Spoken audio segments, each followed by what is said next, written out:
तो क्या आपको पता है कि जो हमारी द्वारका नगरी है भगवान कृष्ण के द्वारा बनाई गई, जो द्वारका में आज के समय समुद्र में डूब चुकी है, जिसका निर्माण भगवान ने विश्वकर्मा भगवान से कराया था। तो उसके डूबने का कारण क्या है, उस कारण को आज हम इस वीडियो के दौरान जानेंगे। तो अगर आप ये कारण जानने के लिए तैयार हो तो पहले कमेंट में राधे राधे लिखना और चैनल को सब्सक्राइब जरूर करना। तो आइए तो जानते हैं कि द्वारका नगरी समुद्र के अंदर कैसे डूबी है, क्या कारण था, ऐसा क्या हुआ जिसके कारण द्वारका नगरी को, इतनी विशाल द्वारका नगरी, इतनी सौंदर्यशाली द्वारका नगरी को आज समुद्र के अंदर डूबना पड़ा। तो क्या हुआ कि जब महाभारत का युद्ध समाप्त हो गया था, कौरव मारे गए, पांडव विजय हो गए, तब भगवान श्री कृष्ण और पांडव सभी हस्तिनापुर में महल में जाते हैं। तो वहां पर गांधारी माता मिलती है।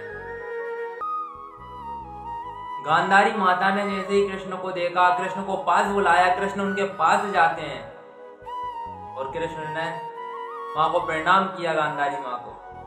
तब गांधारी माँ ने रोते हुए कहा कि कृष्ण, अगर तू चाहता तो मेरे पुत्रों को बचा लेता, मेरे वंश को नष्ट होने से बचा लेता कृष्ण, लेकिन तूने कुछ नहीं किया, तूने मेरे पुत्रों को मृत्यु के मुंह में डाल दिया।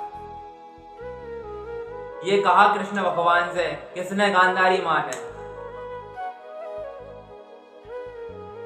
लेकिन भगवान को देखियो कि भगवान मुस्कुरा रहे हैं उस घड़ी में, और यही बोलते हुए माता गांधारी ने भगवान श्री कृष्ण को श्राप दे दिया कि कृष्ण, जिस प्रकार मेरे वंश का नाश हुआ है, जिस प्रकार मेरा वंश नष्ट हुआ, उसी प्रकार तेरा यदु कुल भी नष्ट हो जाएगा कृष्ण, ये मैं तुझको श्राप देती हूँ।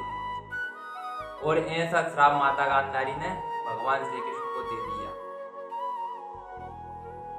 अब भगवान के परिवार पर, भगवान के वंश पर माता गांधारी का श्राप लगे गया कि उनको भी नष्ट होना पड़ेगा, उनका सारा वंश को नष्ट होना पड़ेगा। लेकिन एक रहस्यमयी बात देखिए कि जो द्वारका नगरी बनी थी उसमें एक वरदान था, उसके अंदर कोई भी श्राप लागू नहीं होता। अब माता गांधारी ने श्राप दे दिया, लेकिन श्राप द्वारका के अंदर लागू नहीं होगा। तो भगवान ने, जब भगवान इस लोक से गमन कर रहे थे, जा रहे थे इस पृथ्वी को छोड़कर, जब उन्होंने उद्धव से कहा कि उद्धव जाओ और जाकर द्वारकावासी से कह देना कि 7 दिनों में द्वारका डूब जाए। उद्धव जाते हैं और द्वारकावासी से कहते हैं कि 7 दिनों में द्वारका डूब जाएगी, जितना भी जल्दी हो सके उसको खाली किया जाए। ये सुनकर सभी द्वारकावासी ने द्वारका खाली करी। जैसे ही द्वारका से द्वारकावासी निकले, तैसे ही माता गांधारी के श्राप ने उनके ऊपर प्रभाव डाल दिया और उनके ऊपर श्राप लग गया। भगवान श्री कृष्ण ने इसीलिए कहा था, इसीलिए उस द्वारका को 7 दिनों में डुबा दिया, जिससे कि द्वारकावासियों पर श्राप का प्रभाव पड़े, भगवान के जो वंश था उस पर श्राप लगे। अगर वो द्वारका से नहीं निकलते, अगर वो द्वारका में ही रहते तो उनके ऊपर श्राप नहीं पड़ता।